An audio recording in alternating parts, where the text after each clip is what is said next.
오늘은 현대인의 재무 설계와 위험 관리 과정의 재무 설계란을 학습해 보겠습니다. 오늘 학습을 통해 여러분은 삶의 핵심 요소들의 재무 설계와 관련된 특성을 파악할 수 있고, 재무 설계의 순환 과정과 변화 관리를 설명할 수 있습니다. 그리고 위험 관리의 위험 인식, 위험 평가, 핵심 위험 선정과 대응 방안 내용을 설명할 수 있게 될 것입니다. 그럼 배운 내용을 함께 살펴보실까요? 안녕하세요. 김중국 교수입니다. 이번 시간에는 삶의 요소에 대해 살펴보겠습니다. 인체는 물, 단백질, 지방, 탄수화물, 그리고 뼈 안의 성분인 수산화 인해성으로 구성되어 있다고 합니다. 나의 삶을 구성하는 요소는 무엇인가라는 질문을 던져봅니다.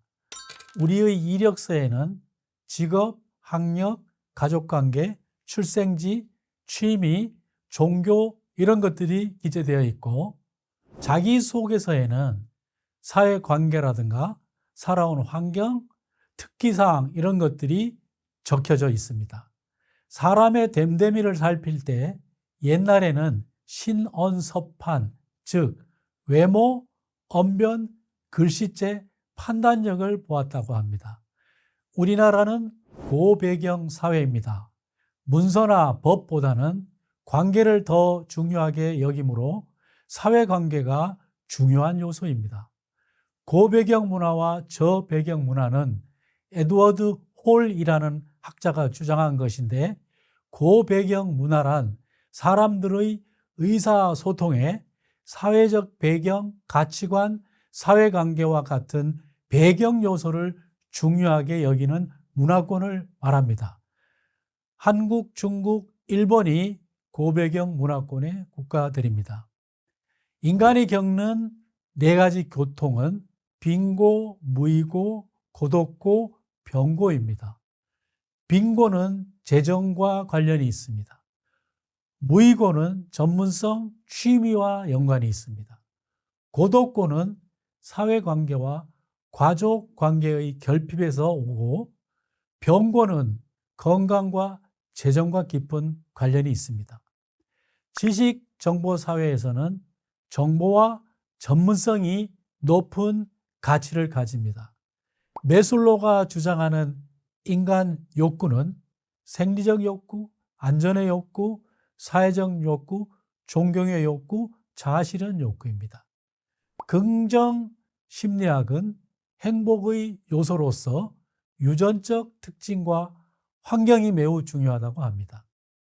영국 BBC 방송에서 행복 프로젝트를 실시한 적이 있습니다. 그 결과로 찾아낸 행복의 세 가지 요소는 즐거움, 연대, 의미입니다. 이런 여러 가지를 참고하여 나의 삶을 구성하는 요소를 정리해 봅니다. 직업, 학력, 가족, 고향, 취미, 종교, 건강, 습관, 사회관계, 외모, 언변, 서체, 판단력, 재정, 체력, 기술, 정보력, 성격, 글로벌 경험, 나이, 이런 20가지를 요소를 찾았습니다. 이 중 재무 설계와 연관성이 깊은 삶의 요소를 고른다면 여러분들은 어떤 것을 뽑으시겠습니까? 20가지 요소 중에 재무 설계와 연관성이 높은 삶의 핵심 요소로 전문성, 재정, 건강, 가족, 취미, 사회관계를 정합니다. 혹시 여러분 생각에 다른 요소가 더 중요하다면 그 요소를 선정해도 괜찮습니다. 핵심 요소 사이를 서로 선으로 연결했습니다. 각 요소들이 상호 깊은 연관성이 있다는 의미입니다. 재정은 전문성과 직결됩니다. 지식정보사회에서 전문성은 큰 가치를 가지고 소득을 높여줍니다. 건강과 재정의 관계는 어떻습니까? 가족 구성원이 병에 걸리면 그 자체로도 안타까운 일이지만 가정의 재정에 영향을 미치게 됩니다. 취미 생활은 몰입감을 통해 삶의 질을 높여줍니다. 그러나 지나친 취미 생활은 가족관계, 재정, 이런 다른 삶의 요소를 악화시킬 수 있습니다. 취미가 의존형 위험이 되면 건강과 사회관계를 망치게 됩니다. 사회관계는 전문성에 영향을 미치고 캐리어 패스에도 매우 중요합니다. 가정이 화목하지 못하고 자녀 위험이 발생하면 재정적으로 큰 타격을 입게 됩니다. 성공적인 삶을 위해 이 핵심 요소 하나하나를 유리공처럼 조심스럽게 잘 다루어야 합니다. 우리의 삶은 6개의 유리공을 공중에 돌리는 저글링과 같습니다. 너무 지나친 취미생활 때문에 가족관계를 소홀히 했다면 가족이라는 유리공이 땅에 떨어져 깨지게 됩니다. 이것을 다시 복구하는 것은 매우 어렵습니다. 6가지 삶의 핵심 요소 간에 적절한 균형을 이루는 삶을 살아야 합니다. 삶의 요소 중에 뭐니 해도 머니가 가장 중요합니다. 가치관에 따라 다른 의견도 있지만 돈이라는 것이 우리 사회의 효율성을 증진하는 요소이기 때문에 그렇습니다. 돈은 다루기도 어렵고 모으는데 시간과 노력이 많이 들어갑니다. 현대인의 자산을 예비자산, 은퇴자산, 거주자산, 보장자산, 투자자산과 같은 5대 자산으로 구분합니다. 용도와 취급 방법이 다르기 때문에 이렇게 분류합니다. 예비자산은 비상상황 발생으로 갑자기 목돈이 필요해질 때를 대비한 돈입니다. 비상상황은 실직, 폐업, 질병, 사고와 같은 것에서 발생합니다. 목돈이 갑자기 필요해서 고금리 급전을 쓰게 되면 큰일입니다. 그런 위험에 대응하기 위해 재무설계의 첫째 단계로 가장 먼저 예비자산을 마련해야 합니다. 다음으로 은퇴자산 마련입니다. 소득이 생기기 시작하면 가장 먼저 공적 자금을 납입합니다. 일반인의 경우 국민연금을 납입하게 됩니다. 자영업자들도 임의 가입 형태로 국민연금에 가입하는 것이 좋습니다. 국민연금 외에 퇴직연금, 개인연금 이런 3층 연금을 젊은 시절부터 충실히 쌓아야 합니다. 퇴직연금과 개인연금의 적립은 세금 혜택이 주어집니다. 왜냐하면 국가도 국민들이 은퇴자금 준비를 하는데 큰 관심을 가지기 때문입니다. 다음으로는 주거자산입니다. 주거자산은 전체 자산 중 비중이 가장 크고 중요성도 높습니다. 가족의 안정적인 주거 제공의 역할을 하기 때문에 그렇습니다. 주거자산을 소유하면 주택의 가격 하락 위험과 담보대출을 받았을 때 금리 상승 위험을 안게 됩니다. 보장자산은 현재 재정 수준을 유지하기 위해 적정한 수준의 보험에 가입하여 내 위험을 보험회사에 전가하는 것입니다. 전가한다는 것은 보험료를 내고 사고 시에 보험금을 받음으로 내 위험을 보험회사가 가져가는 것을 말합니다. 보장자산은 불의의 위험으로부터 다른 4가지 자산을 보호하는 기능을 가집니다. 마지막으로 만들어가는 것이 투자자산입니다. 투자자산은 미래의 재무 목표를 위한 것입니다. 물가 상승률보다 높은 수익률, 즉 실질 수익률을 0보다 크게 가져가는 것은 쉬운 일이 아닙니다. 그래서 투자자산의 일부는 주식 등 위험자산에 투자해야 합니다. 당연히 위험이 따릅니다. 전문성을 얻기 위해서는 수신 능력, 발신 능력, 숫자 감각, 문제 해결 능력과 같은 4가지 능력이 있어야 합니다. 이것을 지식의 지식이라는 의미에서 메타 지식이라고 하겠습니다. 오늘날 전문 분야의 지식은 급속히 발전합니다. 메타 지식이 없으면 높은 수준의 전문성을 유지할 수 없는 시대가 되었습니다. 전문성을 갖추고 유지하기 위해서는 메타 지식을 기본으로 습득하고 있어야 합니다. 수신 능력은 온갖 지식 채널로부터 지식을 받아들이는 능력입니다. 지식 채널은 책, 신문, 강의, 유튜브 동영상과 같은 것입니다. 수신 능력은 메모와 노트 기술, 집중력, 파일링 이런 기술이 필요합니다. 발신 능력은 지식과 경험을 대화, 글, 논문, 강연, 동영상 등을 통해서 다른 사람에게 효율적으로 전달하는 능력입니다. 수신 능력과 발신 능력은 초등학교부터 교육의 핵심입니다. 그런데 우리나라의 사지선다형 수능시험 때문에 이 능력을 훈련하지 못하고 고등학교를 졸업합니다. 대학 공부나 사회생활을 하며 이 능력을 훈련해야 하는데 결코 쉽지 않습니다. 독일의 아비투어, 프랑스의 바칼로레아, 영국의 A 레벨은 고등학교 졸업시험 명칭입니다. 이런 시험은 논술 형태로 치러지므로 고교까지의 교육 방식이 객관적 문제 풀이가 아닙니다. 숫자 감각은 1조 원, 1천억 원 등 큰 단위의 돈에 대한 감각과 숫자를 오류 없이 다루는 것입니다. 나아가서 스마트폰에 있는 공학 계산기 기능과 엑셀과 같은 수치 프로그램을 잘 사용하는 능력입니다.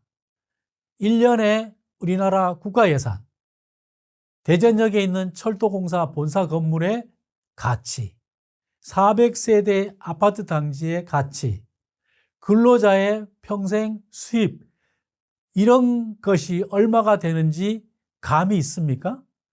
제가 경제경영 분야의 강의 시간에 이런 숫자에 대해서 질문을 해보면 정확히 답변하는 학생이 거의 없습니다. 평소에 이런 걸 훈련할 기회가 없기 때문입니다. 한 학기 강의 동안 제가 여러 번 반복해서 강조하고 나면 어느 정도 수치 감각이 생깁니다. 공학 계산기나 엑셀 사용 능력도 마찬가지입니다.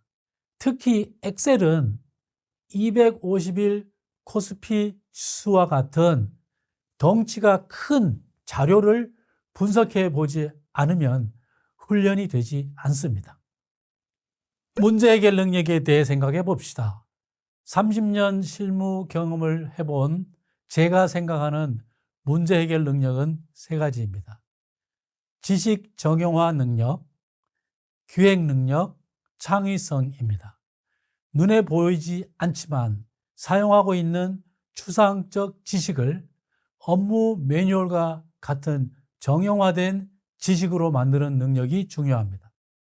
기획 능력은 파편처럼 흩어진 지식과 정보를 목적 방향으로 정렬해서 복잡한 문제 해결의 실마리를 찾는 능력입니다. 창의성은 자신의 의견과 생각을 논리적으로 표현하는 능력과 미래를 예측하여 새로운 뛰어난 가치를 만들어가는 능력입니다. 재무설계에 대한 전문성도 마찬가지입니다.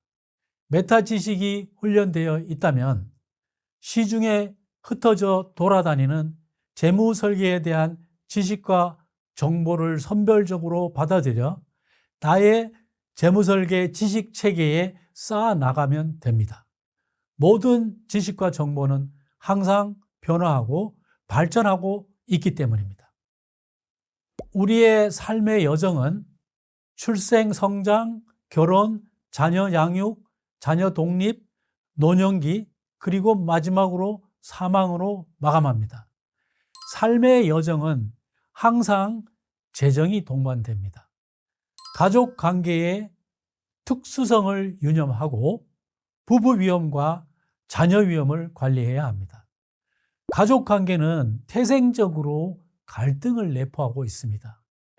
미국 조지아에 있는 구리네트 공대의 플라텍 박사가 흥미로운 뇌 반응 연구를 했습니다. 이 연구에 의하면 내가 가족 사진을 볼 때 뇌의 자신, 반성과 관계되는 부위가 활성화된다고 합니다. 타인의 사진을 볼 때는 행동을 결정하는 부위가 활성화된다고 합니다. 바로 가족을 자신과 동일하게 취급한다는 말입니다.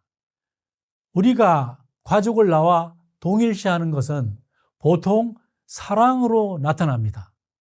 그러나 이 동일시 결과 가족의 개인적 일에 지나치게 간섭합니다. 이 간섭이 가족 간 갈등의 원인이 됩니다. 가족의 갈등 관리에 참고해야 할 연구 결과입니다. 우리 사회는 양성평등화가 정착되었습니다. 그러나 부부 역할 관계가 평등화 경향을 따라가지 못해서 부부 갈등의 원인이 되기도 합니다. 부부 위험으로 인한 최악의 시나리오는 이혼입니다. 이혼 시 혼인 기간이 5년 이상이면 분할연금을 신청할 수 있습니다. 분할연금 신청자가 급증하고 있다고 합니다. 이혼과 분할연금은 빈곤으로 가는 지름길입니다. 40대의 가정 파탄으로 재정적 위험에 빠진 사람들이 적지 않습니다. 우리나라 독신 가구의 노인 빈곤율은 부부 가구의 노인 빈곤율보다 훨씬 높습니다. 우리나라는 미국과 함께 각 가정의 사교육비 부담이 세계적으로 높은 국가입니다. 사교육비 부담은 높지만 우리나라 교육 비용은 대부분 선행 학습과 객관식 문제 풀이에 집중되어 있습니다. 교육을 통해 향상시켜야 할 전인 교육이 제대로 이루어지지 않고 있습니다. 전인 교육의 세 가지 요소는 인지적 영역, 정의적 영역, 그리고 심리운동 영역입니다. 교육 선진국에서는 점차 인지적 영역보다는 정의적 영역과 심리운동 영역의 훈련을 더 중요하게 여깁니다. 정의적 영역에서는 인테그리티, 리더십, 집중력, 팀워크 같은 것이 해당이 됩니다. 인테그리티는 정직, 성실과 같은 덕목을 말합니다. 현대인에게 꼭 필요한 소양인데 우리나라 교육에서는 소홀히 되고 있습니다. 자녀 교육의 비효율성은 개인 재정에 악영향을 끼칩니다. 서양에서는 자녀들은 16세가 되면 부모로부터 재정적으로도 독립하는 것이 일반적입니다. 제가 독일에서 유학하면서 친구들의 삶을 직접 보았습니다. 서양에서는 성년식을 맞은 자녀에게 사교 댄스를 가르쳐 성년식장에 입장시키는 것으로 부모의 역할을 다하게 됩니다. 우리나라에서는 어떻습니까? 자녀 독립 시기가 늦어지고 자녀들의 부모로부터의 독립성도 낮습니다. 자녀 결혼도 부모가 재정적으로 지원해야 합니다. 대도시의 높은 주거 비용은 부모의 도움 없이는 자녀의 주거 독립을 어렵게 합니다. 치열한 경쟁 사회로 인해 자녀 위험이 증가하고 있습니다. 자녀의 사업 자금을 지원하거나 보증으로 인해 재정적인 곤란에 빠진 부모들이 있습니다. 장수 사회에 진입하면서 길어진 은퇴 후의 삶을 생각하면 재무 설계의 우선순위는 자녀 교육과 결혼 자금보다는 노후 자금이 더 상위에 있어야 합니다. 물론 서양과 우리나라의 차이는 개인적인 이유가 아닙니다. 서양의 성숙 사회에서는 사회 운영 체계 자체가 우리나라와 다릅니다. 그러나 이러한 악순환의 고리를 끊으려면 우리 사회도 변해야 합니다. 우리가 해결해야 하는 이슈는 복잡하고 융합적입니다. 문제 해결을 위해 다른 분야의 전문가와 협업해야 합니다. 사회관계는 단순한 학연, 지연, 혈연의 관계가 있고 전문가 인맥이 있습니다. 오늘날은 전문 분야에 대해 상호 협의할 수 있는 신뢰가 형성된 전문가 인력이 매우 중요합니다. 현대사회에서는 강력한 전문가 인력은 높은 성과를 내는 사람들의 특징이 되었습니다. 젊은 시절부터 전문가 인맥을 쌓아야 합니다. 제가 대기업 임원으로 재직할 때의 일화를 하나 소개하겠습니다. 임원은 신입 직원을 멘토링하는 역할도 있습니다. 이를 위해 약간의 예산도 배정해 줍니다. 3월과 9월에 신입 사원들을 5명씩 그룹을 지어서 멘토링 미팅을 합니다. 제가 이 미팅에서 신입 직원들에게 주문한 목표 중에 하나가 바로 전문가 인맥 확장입니다. 3월에 처음 만났을 때 전문가 인맥에 대해 설명하고 이런 인맥이 몇 명쯤 되는지 물어봅니다. 보통 20명 내외로 답합니다. 그러면 9월에 다음 멘토링 미팅까지 이 인맥을 2배로 늘려보라고 목표를 줍니다. 6개월이면 충분한 시간이고 전문가 인맥의 중요성을 아는 신입 직원들은 대부분 이 목표를 달성합니다. 40대에 전문가 인맥이 200명쯤 된다면 이 사람은 자기 분야의 전문가로서 충분한 자격이 있다고 간주해도 됩니다. 정년 이후 가교 일자리를 찾은 재취업자들에게 가장 큰 도움을 주는 것도 전문가 인맥입니다. 가교 일자리란 생애 주된 일자리에서 퇴직을 했지만 아직 완전 노령연금을 받을 나이가 되지 않은 근로자가 가교성으로 맞는 일자리를 말합니다. 가교 일자리의 직급과 소득은 물론 생애 주된 일자리와 비교가 되지 않을 정도로 낮지만 이 가교 일자리를 얻는 것은 굉장히 중요합니다. 연대 촉진의 3요소는 보장성, 상호성, 규칙성입니다. 인간관계의 교류에서 긍정적인 효과가 있을 때 이 관계는 더욱 깊어진다는 것이 보장성입니다. 상호성이란 서로 균형적이고 공정하게 혜택을 주고받을 때 이 관계는 지속적으로 발전한다는 것입니다. 제가 독일 유학 시절에 대학원 졸업 시험 준비를 위해서 스터디 그룹에 참여했는데 서로 시험 정보를 그리고 지식을 주고받아야 스터디 그룹이 존속되는 경험을 했습니다. 독일어가 서툰 외국 학생이라고 절대 봐주지 않습니다. 시험이라는 긴박한 스트레스 상황에서 서로 기브 앤 테이크가 안 되면 그 스터디 그룹은 성공하지 못합니다. 독일 대학원 졸업시험은 2년 동안 공부한 것을 2달 동안에 몰아서 시험을 보기 때문에 스터디 그룹이 큰 도움이 됩니다. 규칙성이란 인간관계에서 서로의 역할과 행동에 대해 명료하게 설정된 기대나 지침이 있을 때 이 관계는 깊어집니다. 전문가 인맥은 스터디 그룹과 마찬가지입니다.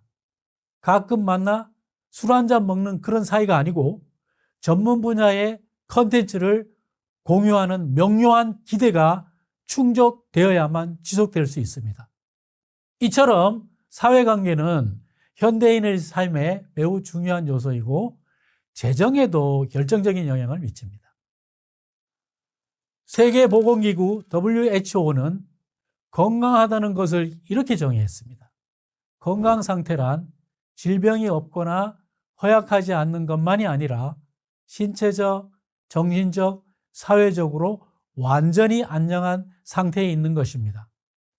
건강은 삶의 질을 좌우하며 특히 노년기의 삶에 결정적인 영향을 미칩니다. 젊은 시기부터 저속노화 식단과 건강한 생활 습관으로 만성 질환을 예방하는 건강관리를 해야 합니다. 현대인들은 의존형 위험에 심하게 노출되어 있습니다. 의존형 위험이란 술, 흡연, 마약, 외도, 경마, 도박, 채팅, 비만, 이단 종교 심취, 과도한 취미활동 등 비정상적인 몰입에 빠지는 것이고 이것은 질병입니다.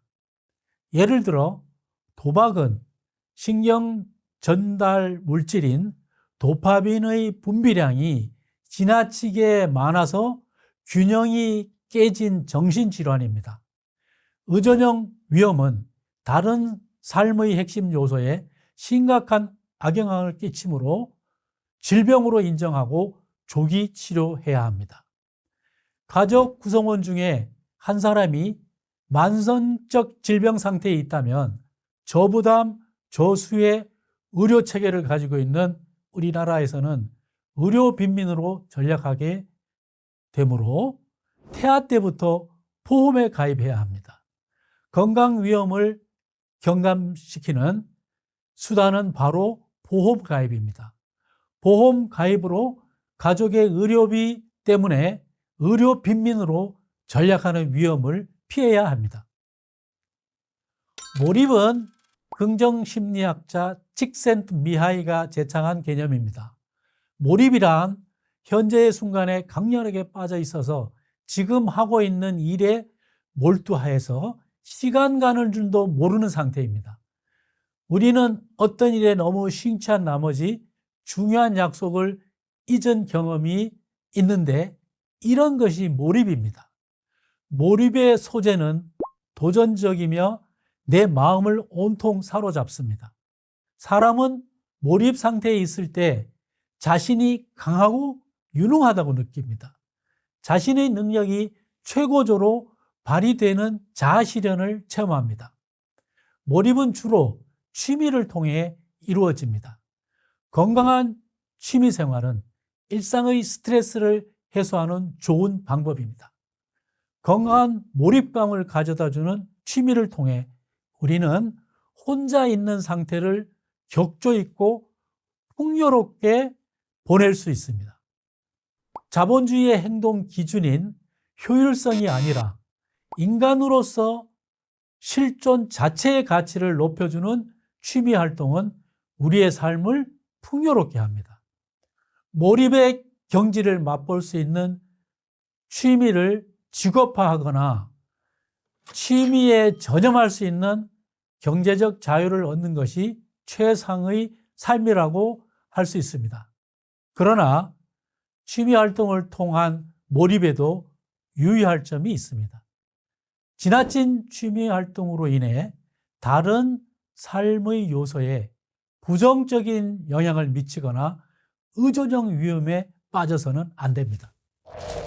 재무설계란 삶의 6가지 핵심 요소를 계획하고 실행한 후 이것을 모니터링해서 다음 사이클의 계획 단계로 피드백하는 순환적인 과정입니다.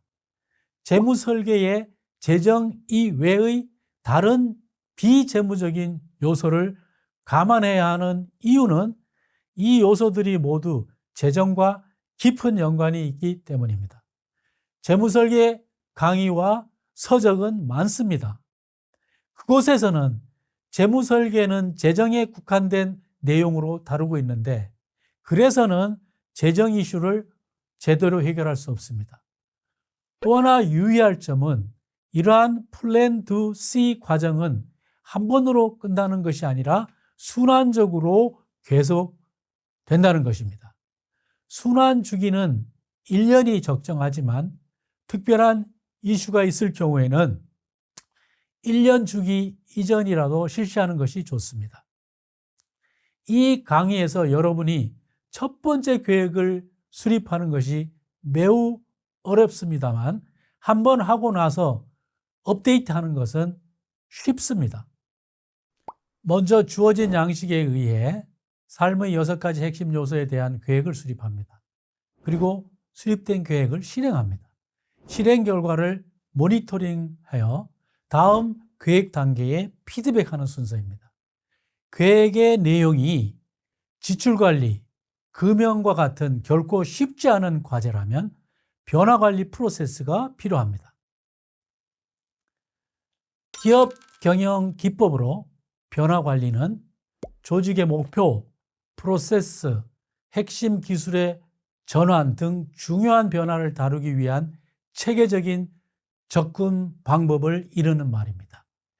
기업에서 이러한 변화 관리는 기술 진화, 소비자의 인식 변화 혹은 코로나 팬데믹과 같이 기업에 큰 영향을 미치는 사건에 대응하는 방법입니다. 개인의 변화 관리에 대해 생각해 봅시다. 개인의 변화 관리는 스워트 분석이나 재무 설계, 시뮬레이션 등의 결과 위기 상황을 인식하고 변화 목표를 설정하고 이것을 습관화에 이르기까지 완성하는 것입니다. 예를 들어 건강 관리를 위해 변화 목표로 금연을 하기로 작정했다고 합시다. 금연은 쉽지 않기 때문에 변화 관리 프로세스를 작동해야 합니다. 금연을 실행하고 3개월 동안 금연에 성공했다고 합시다. 다음 단계는 성공 사례 발굴입니다. 금연으로 전략한 담뱃값을 모아서 아내와 근사한 레스토랑에 가서 멋진 저녁 식사를 합니다. 이 이벤트로 3개월 금연 성공을 자축하고 금연을 이어갈 에너지를 얻습니다. 마지막 단계로 금연을 습관화하는 것입니다.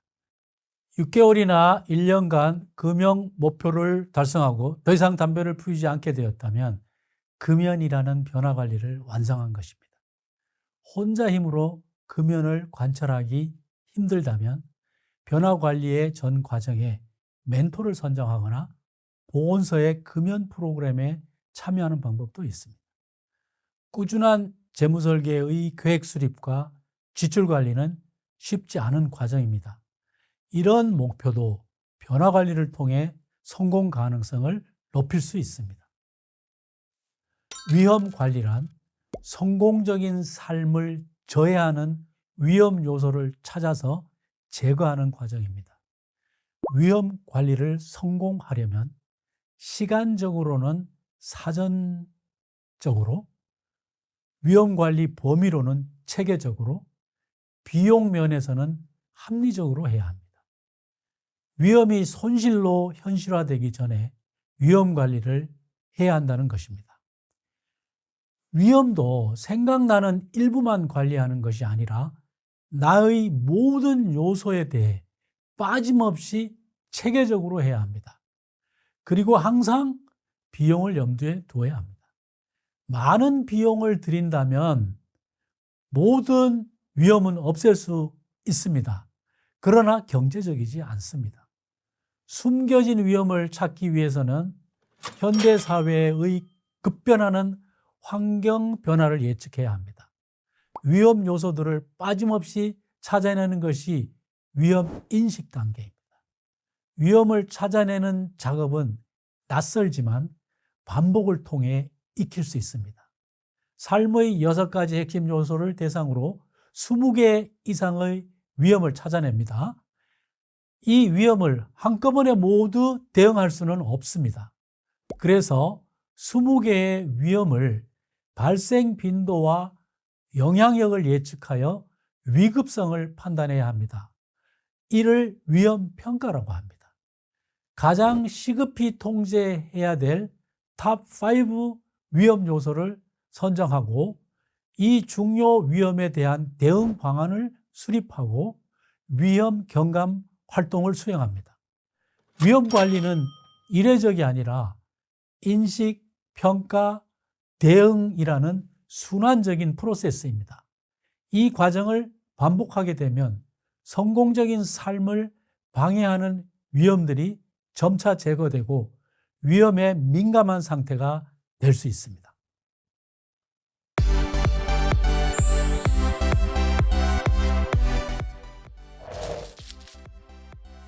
삶의 핵심 요소인 일, 재정, 가족, 건강, 사회관계, 취미는 서로 깊은 연관이 있어서 유리공으로 저글링하는 것과 같습니다. 그래서 이 삶의 핵심 요소 간에는 균형을 이루도록 관리해야 합니다. 지식정보사회에서 전문성은 수신 능력, 발신 능력, 숫자 감각, 문제 해결 능력 등 메타 지식을 근간으로 삼고 있습니다. 현대인의 5대 자산은 예비자산, 주거자산, 은퇴자산, 투자자산과 이것을 보호하기 위한 보장자산입니다. 한국적 가족관계는 교육비, 주거비, 자녀 위험 등으로 재정에 큰 영향을 미칩니다. 사회관계는 사회적 욕구 충족을 넘어 개인의 능력을 결정짓는 요소이고, 건강은 의존형 위험과 영적 안녕 상태까지 포함합니다. 취미는 몰입과 잠재력의 개발로 삶의 의미를 더해주지만 지나침으로 의존형 위험에 빠지지 않도록 유의해야 합니다. 재무설계는 삶의 요소에 대한 계획, 실행, 모니터링의 순환적 과정입니다. 변화관리는 위기인식, 변화목표 선정, 변화실행, 성공사례 발굴로 동기부여 이 단계를 거쳐서 습관화로 완성됩니다. 위험관리는 위험 요소를 인식하고 해당 위험의 발생 가능성과 발생 시 영향을 고려하여 가장 위중한 핵심 위험을 선별하여 대응하는 순환적인 과정입니다. 지금까지 삶의 핵심 요소와 재무설계, 위험관리에 대해 알아보았습니다. 재무설계의 대상이 재정은 물론 삶의 핵심 요소를 포함하여 인생설계로 확대된다는 사실을 인식하는 데 도움이 되었기를 바랍니다. 수고하셨습니다.